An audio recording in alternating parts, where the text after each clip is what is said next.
Hey, how's it going? This is my 2008 Lexus GX470. Picked it up almost 2 years ago. Came with a Bilstein lift kit, some Ironman springs, had the TRD wheels, an awning, and a tent. So, pretty well done.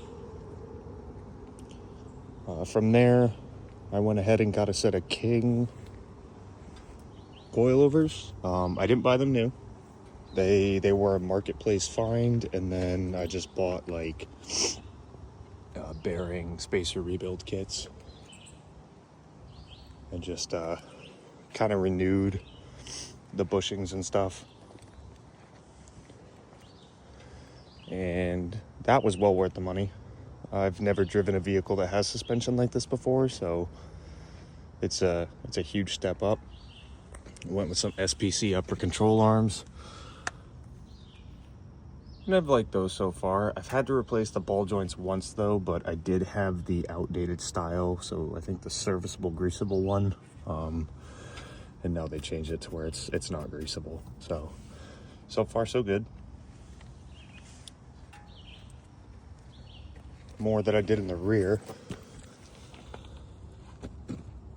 So I put these, you probably can't tell because they're covered with an undercoating. These are Metaltech 4x4, upper and lower rear links. Add the Dr. KDSS panhard correction bracket.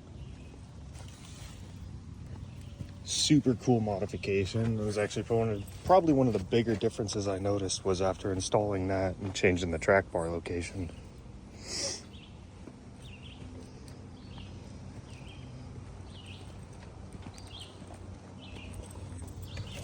In addition to the suspension, we also have lower link guards here. I forget where these are from, but they weren't painted or anything. It's just like this big armored plate of steel, but it's molded to go around that part of the frame, so you just send the bolt through it and it's a little more protection.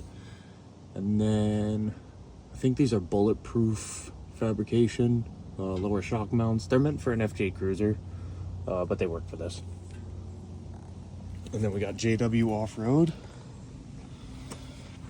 angled and plated sliders.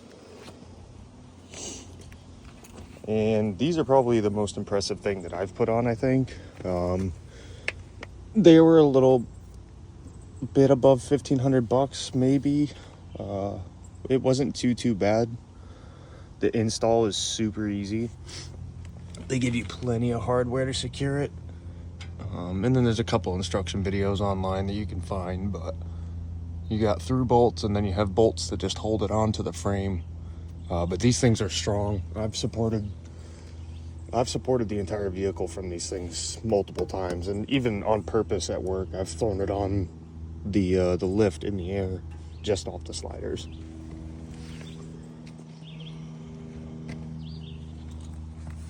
More JW Off-Road here in the front. We got lower control arm skids. I didn't have them painted or anything. I just left them on there raw. I figured they're gonna get beat up, so it didn't seem worth painting to me. But they look nice. Pretty easy on the install. Kind of just have to drill out like one part of the control arm, and I ended up shaving some threads off of one of the bolts because it was just a little too long. So I will be deleting the front sway bar soon,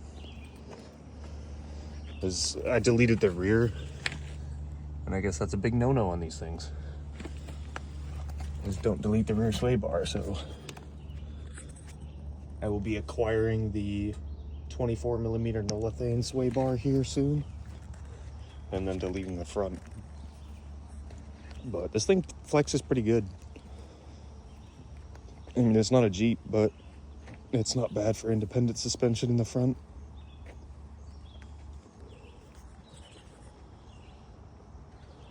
Another one of the additions I've made is I ended up with I wanted a roof rack, and I wasn't sure which one I was gonna like, so I ended up going with the Quandary from Sherpa.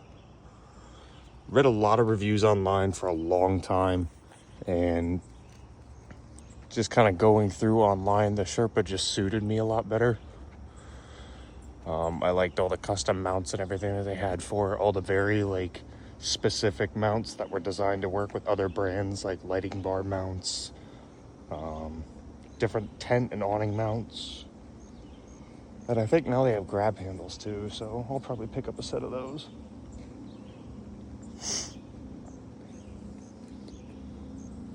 Ignore the different color headlights. This thing was hit on the passenger side, just a little bump, so they changed the light, but this is like the weird kind of bluish one. And then this is the smoked housing. This is me. Took this thing through a rather deep mud puddle,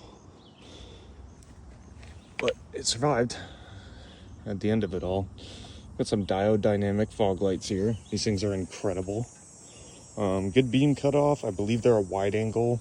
It's an actual SAE approved, fully street legal fog light. So they are better than the factory headlights that came in this thing.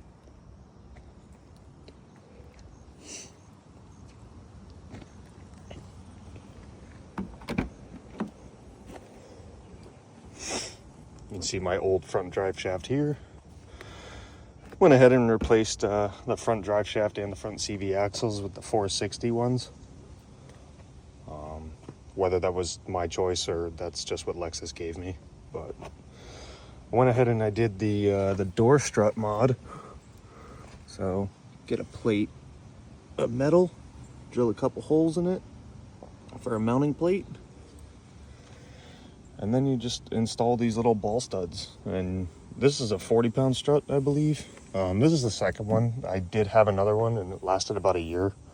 So I don't know if it's, I just left it open way too long one day in the hot sun, or if it's because these doors are fairly heavy.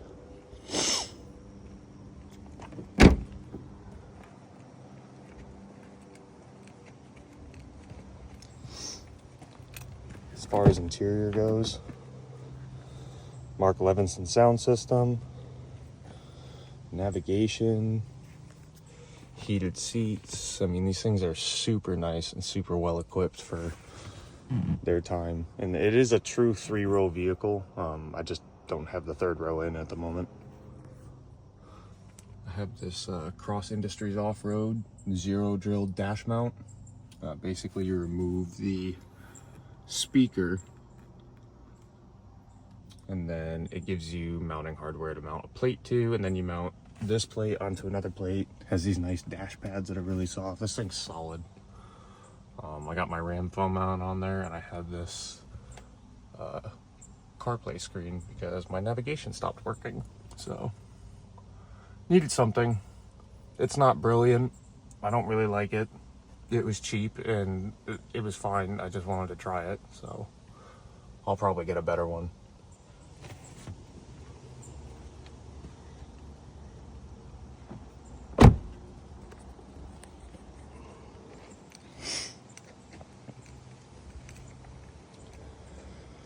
All in all, though, I mean, these things are super dependable, super rugged, stupidly reliable vehicles.